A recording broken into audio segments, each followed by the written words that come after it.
With Christmas and winter season coming around the corner, I think that it's only right that we talk about one of the most famous Christmas horror franchises of all time, and we're going to be going with the first one, Silent Night, Deadly Night.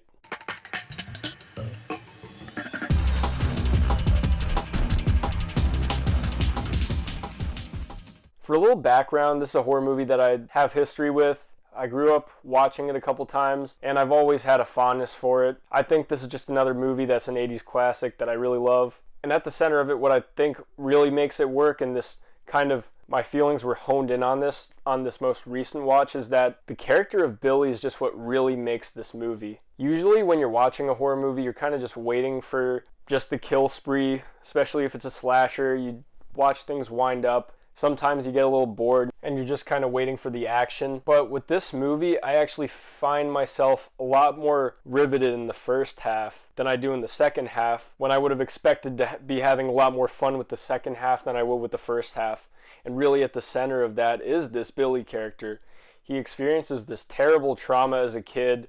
It makes him have a serious phobia of Santa. You see how there are all these things, all these triggers and things that just bring his trauma back into the forefront of his subconscious. He doesn't exactly know what it is, but he's bothered by specific things, and these things all come to a head when he's forced to dress up as Santa Claus. He gets a little boozed up, a couple of his triggers happen, and that's how you get this killer. Something I love about this Billy character is that he's really played with kind of a sadness. He's just portrayed in a very mentally stunted way, and he comes off as very aloof, and you feel bad for him because he seems like a nice guy. He works at the toy store, people love him, he's nice, he keeps his head down, he works hard. It's all the more sad when all these things kind of come to a head, and it's just his psychology that kind of breaks down. And that's what really sells me about this movie and this character, is that Billy does have a lot of depth. And it's that emotional depth that makes him a lot more tragic, and it's because of that he's a lot more compelling than a lot of other slasher villains. As much as I love that movie, that's something that kind of falls into the background, and you kind of lose that in the second half when he finally snaps, and you don't really see a glimmer of the tragedy and the person behind the Santa outfit once he becomes that, and he dons that outfit,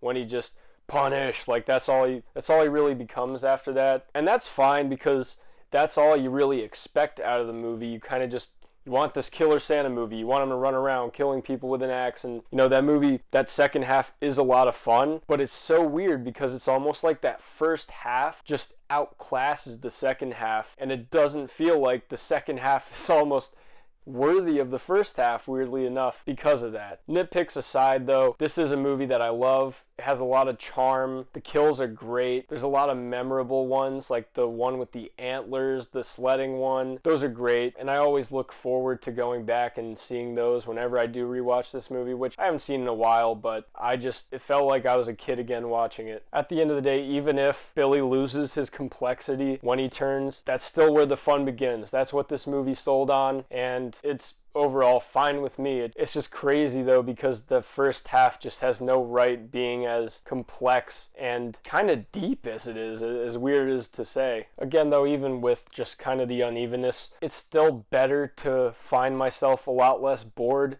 during the exposition than with most movies, where I'm just kind of sitting there like, come on, get to the spree, like, I want to see the actual good stuff, the stuff I'm here for. But this movie kind of gives you a great setup, and then it does make you a little bit more emotionally attached when everything does go down. There's just a lot more investment and payoff in that overall. And also too, there is some really good suspense when you don't really know his moral code exactly. It's a lot more abstract than it would be with some other killers. So when he's in the presence of like children, you're worried for them because you don't know if he will kill them or how unstable he truly is. That also adds a little bit to the merit of the horror in this movie.